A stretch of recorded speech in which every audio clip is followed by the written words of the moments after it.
warahmatullahi wabarakatuh. Salam sejahtera untuk kita semua. Salam, Om Swastiastu, Namo Buddhaya, salam kebajikan, dan salam presisi. Rekan-rekan media yang saya hormati dan saya cintai, malam ini saya akan menyampaikan update penanganan kasus ujaran kebencian dan pemberitaan bohong yang dilakukan oleh saudara HM. Seperti kita ketahui bahwa saudara HM tadi pagi kurang lebih pukul 9:54 telah memenuhi surat panggilan kedua yang dilayangkan, dan setelah hadir dilakukan swab dulu terhadap saudara EM dan hasilnya negatif. Setelah itu dilakukan pemeriksaan dilakukan terhadap saudara EM sebagai saksi. Pemeriksaan berlangsung dari pagi hingga pukul 16:15. Itu pemeriksaan sebagai saksi. Setelah dilakukan pemeriksaan sebagai saksi dan memperhatikan dengan beberapa bukti, pemeriksaan saksi dengan jumlah 55 orang, terdiri dari 37 saksi dan 18 ahli. Saksi ahli terdiri dari saksi ahli bahasa, saksi ahli sosiologi hukum, saksi ahli pidana, ahli ITE, analisis medsos, digital forensik, dan antropologi hukum. Setelah itu penyidik melakukan gelar perkara. Hasil dari gelar perkara, penyidik menetapkan status dari saksi menjadi tersangka. Kemudian hasil pemeriksaan penetapan tersangka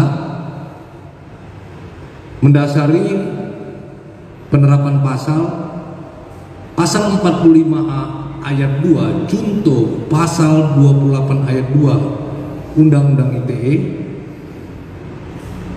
Setiap orang yang dengan sengaja dan tanpa hak menyebarkan informasi yang ditujukan untuk menimbulkan rasa kebencian atau permusuhan individu dan atau kelompok masyarakat tertentu berdasarkan atas suku, agama, ras, dan antar golongan sara. Kemudian dijuntukan juga di pasal 14 ayat 1 dan ayat 2, juga dijuntukan pasal 15 Undang-Undang Nomor 1 tahun 1946 tentang Perhimpunan Hukum Pidana, dan juga dijuntukan pasal 156 KUHP. Kemudian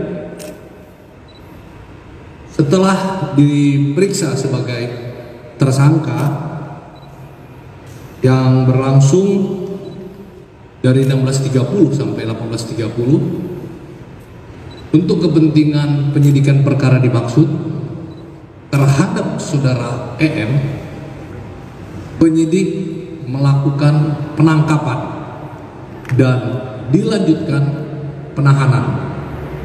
Penahanan dilakukan dengan alasan subjektif dan alasan objektif.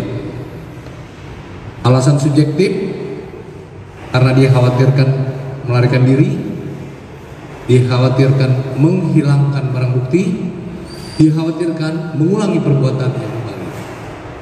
Sedangkan alasan objektif, ancaman yang diterapkan kepada tersangka di atas 5 tahun. Demikian teman-teman. Cukup jelas ya. Terima kasih. Wassalamualaikum warahmatullahi wabarakatuh. Kan jelas sih.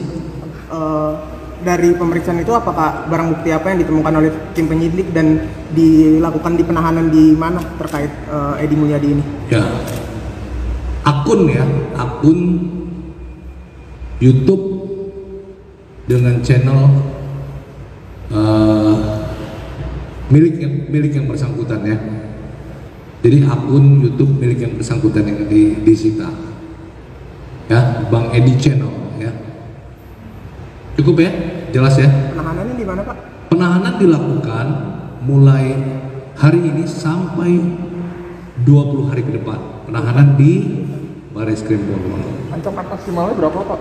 Mana? Ancaman maksimalnya, Pak Karot? Ancaman maksimalnya dari Ancaman 10 tahun ya. Jadi ancaman masing-masing pasal ada, tapi ancaman 10 tahun ya. Jelas ya.